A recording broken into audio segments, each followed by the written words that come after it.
오늘 하나님의 말씀 보겠습니다. 오늘 하나님의 말씀은 에베소서 1장입니다. 에베소서 1장 3절부터 6절을 보겠습니다. 제가 한번 선포하겠습니다.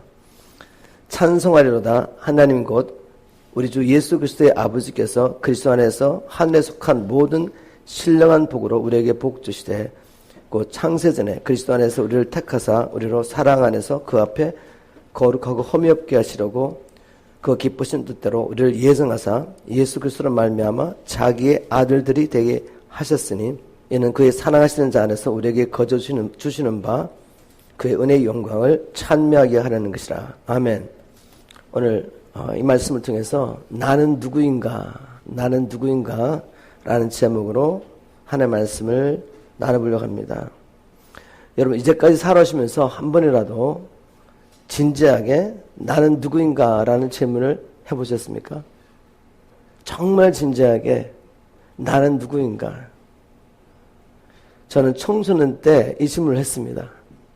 그때도 교회를 열심히 다니고 있었지만 물론 세례문답 받고 예수를 믿는다고 고백했지만 저는 여전히 내 자신이 누군지 알지 못했습니다. 그래서 이 질문을 던졌는데 그때는 답을 찾지 못했어요. 그래서 한 20대 중반까지 제가 굉장히 방황하는 삶을 살았습니다. 그러다가 이미 나서 하나님의 말씀 읽고 연구하면서 제가 주님을 만나게 됐습니다. 이제까지는 종교로 살았는데 주님을 만난 후에 제가 누군지 발견하게 됐습니다. 죽으나 살아 주의 종인 것을 알게 됐죠. 사람들의 눈에 보기에는 저는 여전히 이제 갓 이민 온 젊은 청년이고 또 교회에서 은혜 받고 열심히 내는 그런 청년이었죠. 그렇지만 제 중심 안에는 확신하고 있었습니다. 나는 이제 살아도 죽어도 주의 것이다. 나는 이제 주를 위해서 생명 바치겠다 라는 확신이 있었습니다. 그 후 몇 년 지난 후에 주님께서 저를 전임사역자로 불러주시면서 나의 약물을 치라는 말씀하셨습니다. 그리고 한 2년 정도 있다가 1993년에 저는 전임사역자 부름을 받은 사람이라면 당연히 거쳐야 할 과정, 신학교를 간다든지 아니면 사역자로 준비되기 위해서 사역훈련을 받는다든지 이런 훈련도 없이 그냥 주님께서 KOG 미션이라는 선교단체를 시작하게 했었습니다. 저는 아무리 봐도 제가 다른 사람들보다 은사가 뛰어나거나 능력이 뛰어나서 주님께서 그런 사역을 하게 한 것 같지 않습니다. 여러분도 잘 아시는 것처럼 저는 말도 오느라고 표현력도 정말 부족한 사람입니다.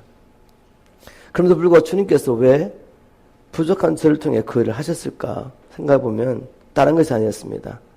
제가 주님 만나기 전에 열등감이 굉장히 많았던 사람입니다. 형제들 가운데 제가 키도 제일 작고 얼굴도 그렇게 변변치 못하고 공부도 정말 그렇게 잘못했습니다. 그래서 늘 이렇게 열등감과 살았는데 주님을 만난 후에 자존감이 아주 충만해졌습니다. 아, 나는 우리 형님들이나 우리 누님이 될 수 없는 바로 주님께서 창조하신 바로 그 사람이구나 알게 됐습니다. 그때부터 주님께서 저를 통해서 지금까지 일하고 있는 것을 제가 보고 있습니다. 마귀는 언제나 주님 안에는 우리의 이 정체성을 공격합니다. 여러분이 자기 자신을 누구라고 생각하느냐가 곧 여러분의 삶의 결과입니다. 지금 인생이죠. 그죠? 마귀는 우리 예수님조차도 찾아와서 예수님을 시험할 때 네가 만일 하나님의 아들이거든 정체성을 공개하지 않습니까? 그러니 여러분 그리고 저에게 와서 얼마나 많이 정체성을 공개하겠습니까? 여러분 다시 한번 여러분 자신에게 질문해 보십시오. 나는 누구인가? 이에 대한 분명한 답을 발견하셨습니까? 그리고 그 확신 가운데 지금 살고 계시냐 이거죠.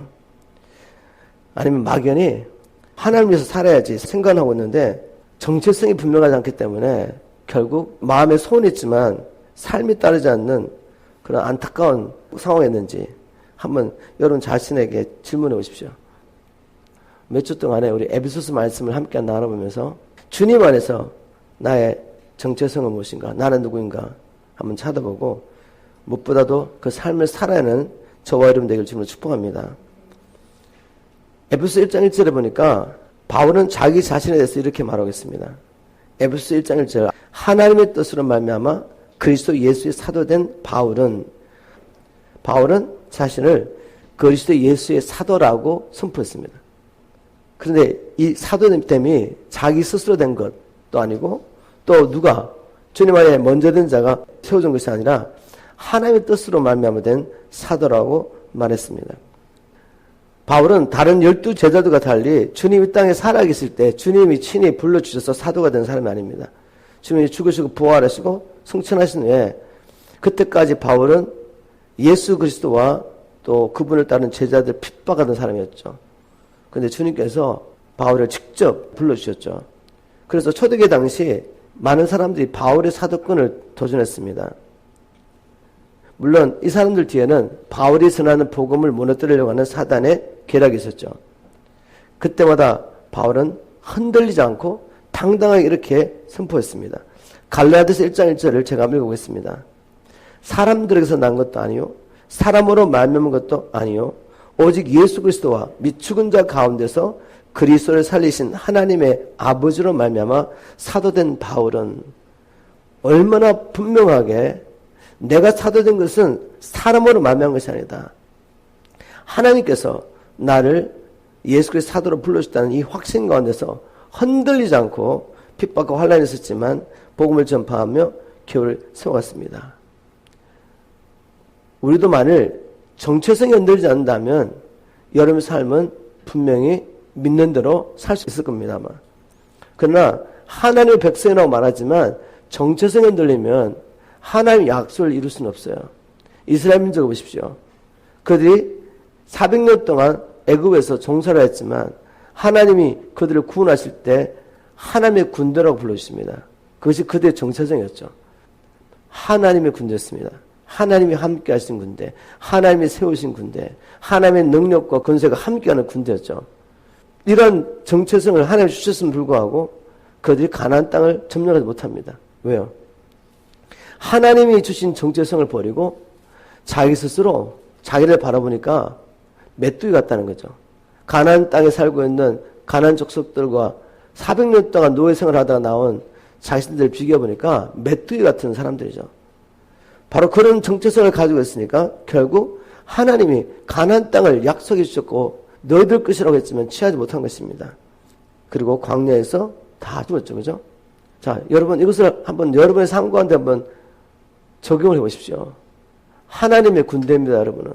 하나님의 백성입니다. 하나님의 종입니다. 그런데 여러분 이것을 정말 믿으시냐겠죠. 우리가 믿는 대로 사는 건 아시죠? 그죠? 살아있는 믿음은 반드시 역사가 있습니다. 우리가 만일 하나님의 군대, 하나님의 자녀로 하나님의 아들로 믿는다면 우리는 그렇게 살 수 있는 것입니다. 하나님께서 예수님께서 바울을 사도로 불러주셨는데 사도란 말은 보냄을 받은 자입니다. 우리는 다 사실 보냄을 받은 자이죠. 우리가 사도의 직분을 받은 자는 아니지만 하나님께서 우리를 보내셨잖아요. 요한복음 17장 18절에 보면 예수님께서 잡히시던 날 밤 제자들이 듣는 가운데 기도하면서 아버지께서 나를 보내신 것처럼 내가 이들을 세상에 보냈습니다. 라고 말하죠. 그러면 여러분이 만일 그리스도 예수 안에 제자라면 다 보냄을 받은 것입니다. 사도의 직분을 받은 건 아니지만 보냄을 받은 그리스도의 종이죠. 이것을 믿는다면 우리가 살아야 되지 않겠습니까? 바울은 자기 자신에 대해서 분명한 정체성을 가지고 살았습니다. 자, 그럼 바울이 에베소스라는 이 서신서를 통해서 에베소에 있는 성도들뿐만 아니라 이 편지를 함께 받게 될 아시아에 있는 교회들과 우리까지 다 포함해서 주님 안에 신실한 자들에게 그들의 정체성을 뭐라고 말하는지 한번 살펴보도록 하겠습니다. 에베소 1장 3절에 보니까 바울이 찬송하리로다 라고 시작합니다. 바울은 지금 하나님께서 자기 주신 이 계시를 에베소 교회 성도들과 주님 안에 신실한 자들에게 기록하려고 하면서 갑자기 그것을 생각하니까 찬송이 태어났습니다. 찬송이. 왜 찬송이 태어났냐면 예수 그리스도 안에서 우리 믿는 자들 향하신 하나님의 계획을 깨닫고 나니까 하나님을 찬송할 수밖에 없는 상태가 된 거죠. 찬송하려다라고 말하며 하나님 곧 우리 주 예수 그리스도의 아버지께서 그리스도 안에서 하늘에 속한 모든 신령한 복으로 우리에게 복 주시되라고 기록하고 있습니다. 왜 찬송이 태어났냐면 예수 그리스도 안에서 하늘에 속한 모든 신령한 복을 저와 여러분이 받게 됐습니다. 여러분 이걸 믿으십니까? 땅에 속한 복이 아니고 하늘에 속한 복이죠. 우리가 예수 그리스도 안에서 세상에 속한 모든 것을 복 주신다 말씀하지 않고 하늘에 속한 복을 주셨답니다. 물론 우리가 예수 믿는다 그래서 무조건 땅에서 가난하게 살고 잘못된 법은 아니지만 바울은 분명히 예수 그리스도 안에서 우리가 받게 된 복은 하늘에 속한 복이라고 말했죠. 그런데 우리가 이 마지막 때 진짜 복음과 가짜 복음을 구분할 수 있는 방법이 있습니다. 진짜 복음을 전하는 사람들은 하늘에 속한 복을 이야기하죠. 가짜 복음을 전하는 사람들은 땅에 속한 복을 이야기합니다. 즉 예수 믿으면 만사형통한다. 예수 믿으면 병 고침 받을 수 있다. 예수 믿으면 너의 문제, 가정 문제 다 해결될 수 있다. 물론 여러분 해결될 수 있습니다. 그런데 해결 안 될 수도 있습니다. 만일 하나님 보시기에, 예수님 보시기에 그것이 우리에게 유익하다고 생각하시면 하나님이 문제를 통해 우리를 주님께로 이끌어 오십니다. 그리고 정말 주님께서 주기 원하는 하늘의 신령한 복을 우리에게 주시죠. 하늘의 신령한 복이 무엇입니까? 1장 4절부터 나오죠. 곧 창세전에 그리스도 안에서 우리를 택하사 우리로 사랑 안에서 그 앞에 거룩하고 험이 없게 하시려고 그 기쁘신 뜻대로 우리를 예정하사 예수 그리스도로 말미암아 자기 아들들이 되게 하셨으니. 복잡한 것 같지만 간단하게 말하면 하나님께서 예수 그리스도 안에서 우리에게 주기 원했던 그 신령한 복은 바로 하나님의 아들들이 되게 하는 것입니다. 놀랍지 않으십니까, 여러분? 너무나도 우리의 생각을 초월한 하나님의 말씀이기 때문에 빨리 이해가 안 될지 모르겠지만 이것이 하나님이 원래 계획하신 것입니다. 하나님은 창세전에 우리를 하나님 앞에서 흠도 없고 티도 없는 하나님의 아들들이 되도록 계획하신 것입니다. 이것은 창세전에 계획하신 일이고 하나님께서 우리를 사랑하심으로 계획한 일입니다. 그리고 이 일은 오직 예수 그리스도 안에서만 가능한 일입니다. 하나님은 이 일을 기뻐하셨다고 말합니다. 그런데 여러분, 우리가 이 땅에 태어날 때 어떤 존재로 태어나죠? 아담의 후손으로 죄인으로 태어납니다. 마귀에게 끌려다니는 마귀의 종으로 사는 우리인데 우리가 태어날 때 이렇게 태어났는데 그럼에도 불구하고 하나님께서는 예수 그리스도 안에서 우리가 하나님의 아들들이 되도록 원래는 계획하셨답니다. 그러니 우리가 경험하는 것과 생각과 하나님의 말씀이 너무나 동떨어지기 때문에 우리는 이해가 안 되는 거죠. 그러나 바울은 성령을 통해서 이걸 깨닫고 찬송이 터져나온 것입니다. 하나님께서 왜 이렇게 계획하셨을까? 만일 주님을 만나지 않았다면, 주님을 알지 못했다면 영원히 죄인으로서 마귀의 종노라며 살다가 하나님의 진노를 받을 수밖에 없는 존재였는데 무엇보다도 마귀의 편에 서서 하나님을 대적하던 하나님의 원수인데 왜 하나님은 우리를 자기 아들들이 되도록 이렇게 계획하셨을까? 6절에 보니까 이는 그의 사랑하시는 자 안에서 우리에게 거저 주시는 바 그의 은혜의 영광을 찬미하게 하려는 것이다. 하나님 우리를 통해서 영광과 존귀를 받기 원하셨습니다. 우리 깊은 마음 중심에서부터 마음과 뜻을 다하여 하나님을 찬미하기 원하셨어요. 이사야 43장 21절에도 보니까 이 백성은 내가 나를 위하여 지었나니 나의 찬송을 부르게 하려 함이라. 하나님께서 이스라엘 백성을 창조하셨는데 목적이 뭐라고요? 하나님의 영광을 찬양하도록 창조하신 거죠.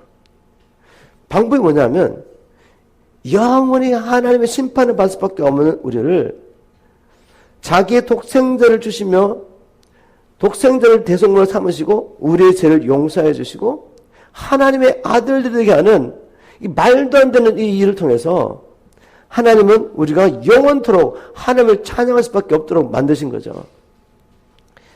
이거 사람의 지혜로 자꾸 이해하려고 하시면 이해가 되지 않습니다. 하나님의 말씀을 한번 믿음을 받아보시고 하나님 이것을 깨닫게 도와주십시오 라고 계속 기도해야 돼요. 바울은 이 하나님의 놀라운 구원 계획을 깨닫고 난 다음에 로마서 11장 33절에 이렇게 고백하고 있습니다. 깊도다 하나님의 지혜와 지식에 부여하며 그의 판단은 청량치 못할 것이며 그의 길은 찾지 못할 것이로다. 하나님께서 자기의 뜻을 이루기 위해서 태초전부터 창세전부터 우리를 자기 아들로 창조하시고 하나님의 섭리 가운데서 아담이 하나님 믿지 않고 불순종함으로 범죄하는 것을 하나님이 허락하십니다. 그리고 아담을 통해서 태어날 하나님의 백성들을 구원하시기 위해서 하나님께서 자기의 독생자를 창세전에 어린 양을 예비하시죠. 그리고 때가 되면 독생자를 보내시고 예수 그리스도를 믿는 모든 자들을 죄인에서 의인으로 마귀의 종에서 하나님의 아들들로 구원하시는 이 일을 통해서 하나님은 우리에게 찬양과 영광을 세세토록 받기로 계획하신 거죠. 이것은 우리가 이해할 수 없는 일입니다. 그러나 하나님께서 말씀하셨습니다. 그리고 그 일이 이루어진 줄 저는 믿습니다. 그러면 아담 안에서 죄인으로 그리고 하나님의 진노의 자녀로 태어난 우리가 어떻게 하나님의 아들들이 되는 것이 가능합니까? 바울은 말합니다. 에베소 1장 7절에서 우리가 그리스도 안에서 그의 은혜의 풍성함을 따라 그의 피로 말미암아 구속 곧 제사함을 받았으니 어떻게 죄인이 의인이 됩니까? 영원히 하나님의 진노를 받을 수밖에 없는 우리가 어떻게 하나님의 아들이 될 수 있는 거죠? 바로 예수 그리스도의 피로 말미암아 구속을 받으면 가능합니다. 여기 구속이라는 말은 값을 지불하고 산다는 말이죠. 바울이 이거를 기록할 당시에 노예를 사서 자유를 주는 것과 관련하여 이 구속이라는 단어를 사용했습니다. 우리는 죄로 말미암아 팔려서 마귀의 노예입니다.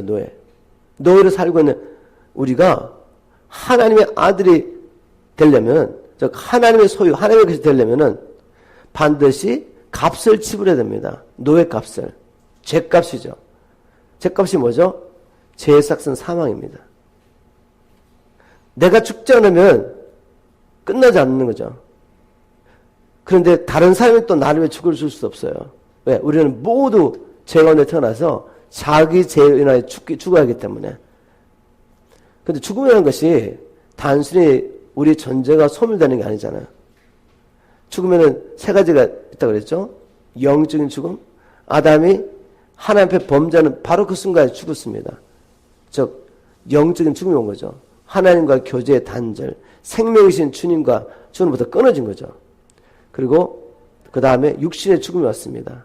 육신의 죽음은 아담의 영혼이 하나님의 철구를 지으신 그 육체를 빠져나오므로 그 육체가 이제 썩어 없어진 거죠. 그렇지만 그 영혼은 여전히 있지 않습니까? 영원한 죽음이 있습니다. 영원한 죽음. 그 영원한 죽음은 이제 마지막 때 모든 자들이 하나님의 아들의 음성을 듣고 부활하게 됩니다. 선한 일을 행한 자는 생명의 부활로, 악한 일을 행한 자는 심판의 부활로 다 부활해서 천국과 지구를 가게 될 때 하나님을 믿지 않는 자, 그래서 하나님께서 원래 창조하신 창조의 목적대로 살지 않았던 악인들은 모두 하나님의 사랑과 안에서 온전히 분리된 저 형벌 받는 것, 불못에 던질 수밖에 없는 거죠. 부활한 육체와 함께. 그런데 주님께서 우리를 그 가운데서 건져주시기 위해서 우리가 지불하지 못했던 죄값을 친히 지불해 주셨습니다. 자기의 생명을 내어놓으면서 구속을 받으면 구속의 결과는 뭐죠? 죄사함. 자, 죄사함을 받는다는 것은 이제 죄 용서를 받는단 말이죠. 그죠? 죄를 진 사람은 반드시 하나님이 심판하십니다. 하나님은 노하기를 더디하시지만 죄인을 형벌받을 자를 면제하지 않으신 분이시죠. 공의 하나님이시기 때문에. 사랑하셔서 악인이 죽는 것을 원치 않으시지만 그러나 그 악인이 하나님께서 악인을 구원하기 위해서 예비하신 구원의 기회를 거부하면 하나님의 사랑을 거부하면 하나님은 반드시 공의의 심판을 베푸셔야 됩니다. 그런데 우리는 예수 그리스도께서 내가 지불할 수 없는 이 죄값을 지불했다는 사실을 믿음으로 말미암아 죄사함을 받게 됐죠. 그럼 죄사함의 뭔가를 한번 나눠보겠습니다. 죄사함을 받았다는 것은 죄용서를 받았다는 말입니다. 그건 다 아시죠, 그죠? 죄용서를 받으면 어떻게 됩니까? 이제는 더 이상 우리가 죄인이 아니죠. 의인이죠, 의인. 예수의 피로 말미암아 죄인이 하나님 보시기에 의인이 된 겁니다, 의인. 의인이기 때문에 하나님의 심판을 받지 않습니다. 마지막 때 하나님의 심판을 사람들이 왜 받습니까? 죄인이기 때문에. 그런데 예수 그리스도의 피를 믿음으로 말미암아 제 용서를 받게 되면 의인이 되기 때문에 하나님의 심판을 받지 않죠. 그런데 제사를 받는다는 것은 여기서 한 단계 더 나가야 됩니다. 바로 제사를 받는다는 것은 이렇게 생각하면 쉽습니다. 내가 어떤 사람의 노예인데 빚이 있단 말이죠. 빚을 갚지 못해서 노예가 됐습니다. 그렇다면 노예에게 뭐가 있습니까? 속박이죠, 속박. 얼간됨이 있단 말입니다. 꼼짝을 못하는 거죠. 나는 자유할 수 없습니다. 나는 죽을 때까지, 이 빚을 갚을 때까지 내 주인의 결박 가운데, 속박 가운데 있는 거죠. 근데 누군가가 나를 대신해서 내가 지불하지 못하는 전을 지불해주면 어떻게 되죠? 저는 이제 그 노예 결박에서 해방되는 것입니다. 그러면 예수 그리스도의 피로 말미암아 우리가 제사를 받게 된다는 것은 제 용서뿐만 아니라 죄의 결박, 사단의 결박으로부터 우리가 해방이 되는 것을 말합니다. 이게 굉장히 중요해요. 왜냐하면 하나님 앞에 우리가 갔을 때 하나님의 진노를 피하는 것은 미래의 일이지만 우리가 예수 그리스도의 피를 믿음으로 말미암아 제 용서를 받아서 제 속박, 사단의 결박에서 풀어지는 일은 지금 우리가 경험해야 하는 일이죠. 만약 우리가 참으로 이 복음을 믿어서 제 용서를 받았다. 그렇다면 더 이상 마귀는 우리에게 아무런 권세가 없습니다. 그는 우리에게 와도 요구할 것이 아무것도 없어요. 만일 여러분이 정말 예수 그리스도 안에 있는 이 구속, 내가 지불할 수 없는 죄값을 그리스도 안에서 지불했다는 것을 믿으신다면 미래 막연하게 구원받을 것을 기대하는 것이 아니라 지금 확인해 보셔야 돼요. 나는 죄와 사단의 권세에서 해방되느냐. 그렇다면 그 결과가 분명히 있겠죠. 그죠? 죄를 이기고 악습을 이기고 하나님께서 나를 창조하신 목적대로 주를 위해서 사는 삶이 있겠죠. 세상과는 구별된 거룩한 삶이 있겠죠. 거룩함이라는 것은 물론 우리가 거룩하게 살 때 시간을 정해놓고 기도하고 금식하고 11조를 드리고 교회 와서 봉사하고 전도하고 선교하는 것은 나타날 수 있지만 거룩함이라는 것은 뭔가 하면은 세상과 구별됐다는 거죠. 세상 사람들은 땅의 것을 통해서 만족과 기쁨을 누리지만 우리는 이제 하나님의 백성이 되었습니다. 그래서 하나님의 뜻을 행하며 사는 거죠. 하나님 나라를 구하며 사는 것입니다. 만약 여러분이 예수 그리스도 안에 있는 이 제사함을 경험했다면 반드시 여러분의 삶 가운데 죄에서 사단의 권세에서 해방된 분명한 증거가 있을 것입니다. 그러므로 속지 마십시오. 바울이 전한 복음은 모든 믿는 자를 구원하시는 하나님의 능력을 했습니다. 하나님의 진리였을 뿐만 아니라 우리가 죄 용서를 받았기 때문에 이제 사단과 죄의 권세에서 해방된 줄 믿으시기 바랍니다. 근데 바울은 여기서 멈추지 않고 놀랍게 이렇게 이야기하고 있습니다. 예수 그리스도 안에서 하나님께서 이루가시는 구원은 이제는 하늘과 땅이 하나로 통일되는 것까지 포함되어 있다. 자, 에베소 1장 8절부터 10절 말씀을 제가 쉬운 말씀을 한번 읽어보겠습니다. 예수 그리스도 안에서 하나님께서 이루가신 이 구원은 개인의 구원뿐만 아니라 하늘과 땅이 하나가 되는 통일되는 역사가 있다는 것입니다. 그 일은 주님 오실 때 이루어질 것인데 먼저 한번 말씀을 들어보겠습니다. 하나님께서는 우리에게 모든 지혜와 총명을 아낌없이 주셔서 자신의 기쁘신 뜻에 따라 그리스도 예수 안에서 미리 세우신 자신의 비밀스러운 계획을 우리에게 알려주셨습니다.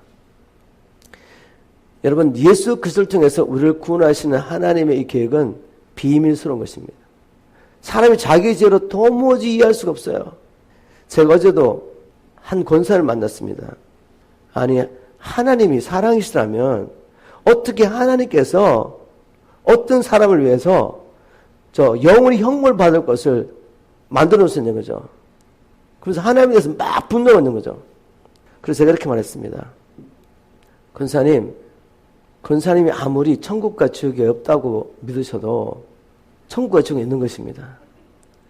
그리고 권사님이 아무리 권사님의 지혜로는 사랑의 하나님이 어떻게 형벌받는 이 지옥을 만들었느냐고 아무리 그렇게 분노하시고 외치셔도 말씀대로 심판을 받는 겁니다. 결정하셔야겠어요. 고집 부리다가 하나님 말씀대로 심판을 받을 건지, 아니면 하나님 앞에 겸손히 하나님의 지혜를 사람의 자기의 지혜로 알 수 없는데 하나님 앞에 가르쳐달라고, 깨닫게 해달라고 몸부림치든지. 왜냐하면 한 번 죽는 것은 영원한 것이고 그 다음에 심판이 있습니다.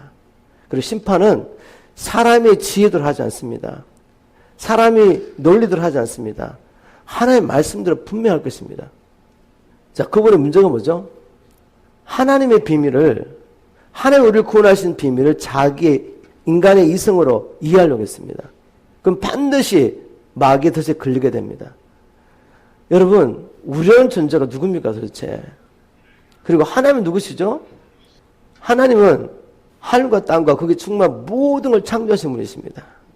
수많은 은하계를 창조하시고 그 안에 수많은 별들을 창조하시고 이 땅을 창조하시고 이 땅에 있는 모든 피조물을 창조하셨잖아요. 여러분, 지금도 이렇게 뛰어난 기술을 가지고 사람의 손 같은 로봇을 만들 수가 없어요. 여러분, 이 손이 놀랍습니다. 이렇게 움직이는 게 이게 아무 일도 아닌 것 같습니까, 여러분? 디자인한 사람이 없는 이렇게 움직일 수 있겠어요? 그렇게 똑똑한 과학자들이 로봇을 만들려고 하는데 이렇게 부드럽게 움직이는 손을 만들 수가 없어요. 그 우리 몸은 땀이 나죠, 땀, 그죠? 제 이마에 나는 땀과 이게 손에 나는 땀이 달라요. 이마에 나는 땀은 기름이 있습니다, 기름이. 근데 손에서 나는 땀은 기름이 없어요. 만약 손에서 땀이 나는데 기름이 있으면 어떻게 됐습니까? 우리가 뭔가 잡을 수가 없겠죠. 이렇게 신묘막창하게 만들었는데 이거 이해할 수 있습니까, 우리가? 이거 하나 디자인할 수 없어요. 그런데 우리가 지금 우주 모든 만물을 창조하신 그 하나님의 지혜에 대해서 우리가 반론할 수 있겠습니까? 얼마나 어리석습니까, 인간하는 게. 그리고 얼마나 교만합니까? 하나님의 이 비밀은 오직 하나님께서 모든 지혜와 청명을 아낌없이 우리에게 부어주실 때만 깨달을 수 있는 겁니다. 그러니 여러분의 그 얄팍한 지식으로 경험으로 알고 있는 어떤 인포메이션을 가지고 하나님에 대해서 이렇다 저렇다 말하는 것은 마귀에 속고 있는 것입니다. 그러면 하나님의 계획이 뭐죠? 10절에 보니까 시험할 성경이 있습니다. 그 계획은 때가 차면 하나님께서 하늘과 땅에 있는 모든 것들을 그리스도 안에서 한데 모아 그리스도를 머리로 하여 하나로 다 통일시키는 것입니다. 이거 쉽게 풀면 이런 거죠. 지금 하늘에서는 하나님 나라의 뜻이 이루어지고 있죠. 예수 그리스도가 다스리십니다. 그죠? 근데 땅은 지금 이 세상 임금이 누구죠? 마귀입니다. 마귀를 따르는 수많은 사람들이 그리스도의 통치를 거부합니다. 하나님께서는 예수님께서 죽기까지 순종하시는 걸 보면서 하늘에 있는 것이나 땅에 있는 것이나 땅 안에 있는 모든 이름보다 뛰어난 이름을 거부해 주셔서 모든 피조물을 이미 그 발 앞에 두셨지만 여전히 이 땅에서는 반란이 일어나고 있는 거죠. 이 하나님의 권위에 순복하지 않습니다. 예수님을 왕으로 인정하지 않는 거죠. 제가 분명히 여러분에게 말씀드립니다. 만약 여러분의 마음 가운데 아직도 여러분이 여러분 인생의 주인되어 살고 계시다면 그것은 성령을 받은 것이 아니라 이 세상의 영을 받았기 때문에 그렇습니다. 이 세상 임금은 지금도 불순종하는 자들 가운데 역사를 하면서 뭘 하고 있습니까? 사람들로 하여금 하나님을 믿지 못하게 하고 하나님을 창조를 인정하지 못하게 하고 야, 너 인생 너의 것이야. 네 뜻대로 살아. 교회를 가더라도 너를 위해서 가라는 거죠. 만약 우리가 교회 와서 하나님 믿는다고 하면서도 나를 위해서 뭔가를 구하고 천국 가려고 주님 믿으면 세상에 다른 종교를 믿는 불신자 우리가 뭐가 다르겠습니까? 우리가 정말 주님을 만났다면 분명히 변화가 있겠죠. 주인이 바뀐 것입니다. 성령이 오셔서 우리를 통치하기 때문에 예수를 주라고 고백하고 인정할 수 있는 것이죠. 그러나 아직도 나의 주권을 온전히 주님 앞에 드리지 못하고 내 인생을 내가 컨트롤하고 있다면 그것은 여전히 마귀의 지배 아래서 지금 마귀에 속고 있는 것입니다. 생명을 얻으려면 참된 회개하셔야 돼요. 하나님 나라에 들어가시려면 첫 번째 나는 하나님이 지으신 피조물인 것을 인정해야 됩니다. 스스로 있는 자가 아니란 말이죠. 하나님이 나를 지으셨다면 분명히 자기의 목적이 계시겠죠. 죄는 그 목적을 거부하고 자기 길을 가는 것입니다. 우리는 다 양 같아서 그릇 행하여 각기 제 길을 걷거늘. 놀랍게도 하나님께서는 누구든지 예수를 믿는 자에게 우리가 친히 져야 할 그 죄짐을 예수 그리스도에 옮기시고 우리는 죄 없다 하시고 하나님의 아들들이 되게 하시는 이 놀라운 일을 계획하신 거죠. 그리고 이제는 곧 하늘과 땅이 하나가 될 것입니다. 땅도 이제 이 땅에 있는 하나님을 대적하는 모든 세력들의 심판을 받고 주님께서 오셔서 통치하시는 하늘과 땅이 하나가 되는 놀라운 일이 일어날 것입니다. 바울은 이것은 비밀이라고 말합니다. 이것은 하나님께서 지혜와 총명을 한량없이 부어주지 않으면 이룰 수 없는 일이라고 말했습니다. 자, 여기까지 제가 정리하면 이런 거죠. 바울이 에베소 성도들에 나누고 싶은 게 뭔가 하면 너희들은 하나님의 창세전에 하나님의 아들들이 되도록 예정하셨다는 겁니다. 그리고 하나님께서 그 일을 기뻐하셨다고 말합니다. 그런데 하나님의 아버지가 계획하셨지만 일이 어떻게 가능하냐? 죄인된 너희들의 죄값을 대신 지불하시기 위해서 예수 그리스도를 대속물로 보내주셨다. 바로 예수 그리스도 안에서 우리는 하나님의 아들들이 될 수가 있다. 어떻게 해요? 주님께서 우리의 죄값을 대신 지불하시고 죄를 용서하심으로 죄인이 의인이 되고 사단의 권세를 얻는 자가 이제 모든 결박과 속박을 벗어나서 자유하게 되는 것입니다. 죄를 지을 수 있는 자유가 아니라 하나님의 창조의 목적을 따라 하나님 뜻대로 살 수 있는 자유함을 얻게 된 것입니다. 이제 하나 또 문제가 생겼습니다. 뭔지 아십니까? 이걸 내가 어떻게 개인적으로 경험하냐, 그죠? 개인적으로. 경험해야 하잖아, 그죠? 아, 뭐 이런 다 알겠는데 하나님 그렇게 계획하셨구나. 너무 감사해. 우리 주님께서 그 일을 이루시려고 죽으셨구나. 감사해. 근데 내가 구원을 경험해야죠. 그래서 누가 필요하죠? 성령님이 필요합니다. 이제 우리가 나눠볼 것은 그러면 아버지 하나님께서 계획하시고 예수 그리스도 안에서 이미 성취된 이 구원을 어떻게 실제적으로 체험할 수 있느냐. 여기에 대해서 바울이 이렇게 말합니다. 에베소서 1장 13절 14절 제가 에베소 1장 13절 14절을 현대는 성경을 읽고 나눠드리겠습니다. 무슨 말씀인지. 그리고 여러분도 진리의 말씀인 구원의 기쁜 소식을 듣고 그리스도를 믿게 되었으며 하나님께서는 이를 확인하는 표로 약속하신 성령을 우리에게 주셨습니다. 성령께서는 하나님이 약속하신 것을 우리가 받을 것이라는 것을 보증하시고 하나님의 백성이 구원을 받아 그분의 영광을 찬양하도록 하십니다. 자, 이 말씀을 제가 쉽게 풀어드리겠습니다. 그러면 아버지께서 계획하시고 예수님께서 이미 완성하신 우리의 구원, 즉 우리가 하나님의 아들들 되는 일을 내가 어떻게 경험하고 누리며 살 수 있을까? 성령 하시는 일이죠. 성령님이. 근데 성령이 누굴 통해 하시죠? 성령의 기름 부음을 받은 주의 종을 통해 하십니다. 모든 주의 종이 아니에요. 성령의 기름 부음을 받은 주의 종이죠. 왜냐하면 베드로와 제자들이 3년 반 동안 주님을 쫓아다니면서 예수님의 메시아인 것을 경험했지 않습니까? 봤지 않았습니까? 죽는 것도 봤고 말씀 들어 부활한 것도 봤고 그리고 주님께서 40일 동안 부활하신 후에 40일 동안 제자들과 함께 계시면서 모든 성경을 열어가지고 자신이 왜 하나님의 아들이고 메시아인 것을 다 보여줬습니다. 그럼에도 불구하고 전할 수 있습니까? 못 전하잖아요. 안다고 전할 수 있는 게 아니에요.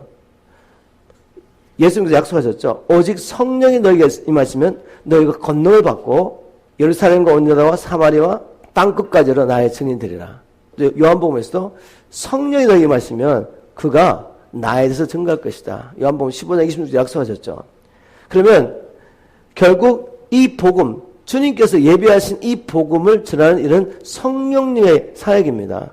근데 누구를 통해 하시죠? 주님께서 이렇게 말씀하십니다. 너희도 처음부터 나와 함께해서 너희도 증거하노라. 성령과 성령의 기름을 받은 주의 종이 함께 증거하는 것이죠. 그래서 이 진리의 복음, 지금 여기 여러분도 진리의 말씀인 구원의 기쁜 소식을 듣고 할 때 이 여러분은 이방인 에베소 교회입니다. 그리고 이방인 교회 사람들이죠. 여러분도 유대인과 똑같이 진리의 말씀인 구원의 기쁜 소식을 듣고 그리스도를 믿었기 때문에 성령을 받고 하나님의 자녀들, 아들들이 된 것입니다. 그러니 이 복음을 전하는 일, 기쁜 소식을 전하는 일이 얼마나 중요합니까? 누구든지 예수의 이름을 부르면 구원을 받을 수 있는데 누군가는 가서 선포해야 되지 않겠습니까?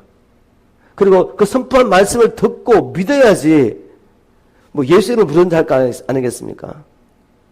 바로 하나님께서 저와 여러분을 구원하시고 이제 우리에게 주신 사명은 바로 이것이죠. 바울을 보낸 것처럼 주님은 저와 여러분을 보내셨어요. 이미.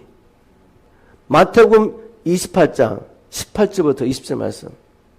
하나님께서 우리에게 분명히 우리를 보내시잖아요. 하늘과 땅의 모든 권세를 내게 주었으니 그러므로 너희는 가라. 우리는 본을 받은 자입니다. 가서 뭐 하라고요? 열방 제자 삼으라. 우리가 이 일을 해야 합니다. 그렇지 않으면 아무도 복음을 들을 수가 없습니다. 성령님께서는 아버지 하나님께서 창세전에 계획하신 이 놀라운 구원 계획을 자기가 택하신 자들에게 알려주고 원해요. 그런데 우리가 순종해야 합니다. 우리가 성령의 권능을 받고 순종해서 가서 이 복음을 선포해야 됩니다. 그래서 이 복음을 듣고 누구든지 예수를 그리스도로 믿기만 하면 하나님께서는 이 사람도 나의 아들이다, 나의 자녀라는 표로서 뭘 주시죠? 성령이죠, 성령을. 여러분, 새 책을 사시는지 성경책을 새로 사면 뭐하죠? 제일 먼저 하시는 일? 여러분 안 하시는지 모르겠지만 저는 제일 먼저 하는 일이 있습니다. 날짜를 적고 제 사인을 합니다. 제 이름을 쓰죠. 책을 사더라도 언제 몇 날 며칠 샀다. 그리고 제 사인을 합니다. 왜? 이게 내 거야. 그죠? 하나님께서 우리를 자기 것이라고 표를 하시는 방법이 성령을 우리에게 보내시는 것입니다. 믿으십니까, 여러분? 표로서 성령을 주실 뿐만 아니라 이제 또 성령을 통해 하시는 일이 있습니다. 예수 그리스도 안에서 내가 약속한 저 하나님 나라, 너희 것이 될 거라는 확실한 보증으로서 성령을 또한 보내주셨어요. 내 안에 살아계시는 그 성령님을 경험할 때 내가 이 땅에서도 죄를 이기고 세상을 이기며 나 육신을 이기면서 하나님 나라 이루어 살 수 있을 뿐만 아니라 이제 내 안에서 성령님을 통하여 주님께서 예수 그리스도가 설명하신 그 하나님 나라를 영원한 기업으로 받을 것을 확신할 수 있다는 겁니다. 여러분 성령 받으셨습니까? 예수를 믿고 난 다음에 성령 받으셨냐고요. 이게 내가 하나님 자녀된 표지. 내가 몇 날 며칠 날 어느 교회에서 세례문답 받은 세례증이 표가 아니에요. 아시겠습니까? 여러분 안에 살아계신 성령님이 들어오신 것이 하나님의 자녀된 표입니다. 내가 복음을 참으로 믿고 하나님의 것이 되었다는 표이고 그 성령의 권능이 있어야지 우리가 실제적으로 하나님의 아들들로 이 땅에 살아갈 수 있습니다. 그리고 하나님 나라를 영원한 하나님 나라를 나의 기부로 받게 될 것을 내가 확신할 수 있습니다. 사도행전 19장 말씀 나눌 때 너희는 믿을 때 성령을 받았느냐라는 제목으로 설교를 했는데 기억나시나요? 제목은 기억날지 모르겠지만 성령 받은 표가 무엇인지 제가 나누는데 기억나십니까? 왜 이게 중요하죠? 우리 M13 첫째 교회 오신 분은 한 분도 빠짐없이 하나님의 자녀된 표를 가지고 살다가 주님 만나야 되지 않겠습니까? 수백 명, 수천 명이 모이는데 세례받은 표는 다 했는데 성령 받은 표가 없으면 어떻게 되겠습니까? 말씀을 통해 한번 들어보십시오. 성령을 받은 표가 있는 사람은 첫 번째 주인이 바뀌었습니다. 고린도전서 12장 3절에 보니까 그러면 내가 너에게 알게 하노니 성령을 아니하고는 누구든지 예수를 주라 할 수 없다. 그 당시에 사람들이 만나면 로마의 황제가 주이십니다라고 이렇게 고백한 때 예수가 주라고 고백하는 것은 잡혀가 죽을 수 있는 이야기죠. 그죠? 그런데 성령이 우리에게 강권적으로 그걸 고백하게 하는 거죠. 나의 주인은 예수님이십니다. 바울도 말했죠. 예수님이 우리 위해서 죽으시고 부활하신 것은 이제 믿는 우리가 사나 죽으나 주의 것이 되게 하려고, 주를 위해 살게 하려고. 그럼 성령 받으면 어떻게 됩니까? 주인이 바뀌는 거죠. 그래서 성령 받으면 하늘과 땅을 창조하신 놀라신 하나님을 마음 깊은 곳에부터 아빠 아버지라고 부를 수 있어요. 아빠 아버지 아빠 아버지라고 부를 수 있습니다. 의심하지 않습니다. 왜? 우리는 이제 무수한 정행을 받지 않고 양자의 영, 성령을 받았기 때문에 아바 아버지라고 고백할 수 있게 된다고 바울이 로마서 8장 15절에 이야기했죠. 성령 받으면 기도하실 때 정말 하나님과 인격적인 교제가 가능합니다.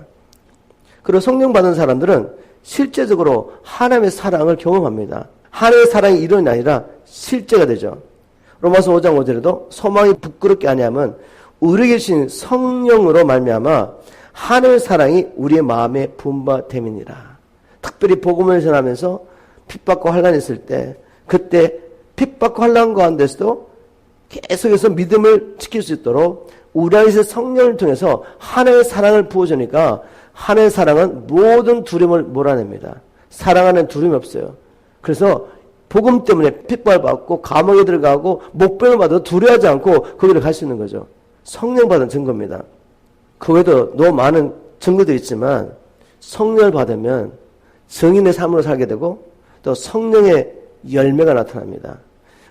복음을 전하면서 성령의 은사가 나타날 뿐만 아니라 성령의 열매, 사랑과 희락과 화평과 오래 참음과 자비와 양성과 충성과 온유의 절제의 열매를 맺게 되는 거죠. 풍성한 열매를 맺느냐 열매가 부족하냐 달렸지만 우리가 이런 열매가 우리 삶과 있는 것입니다.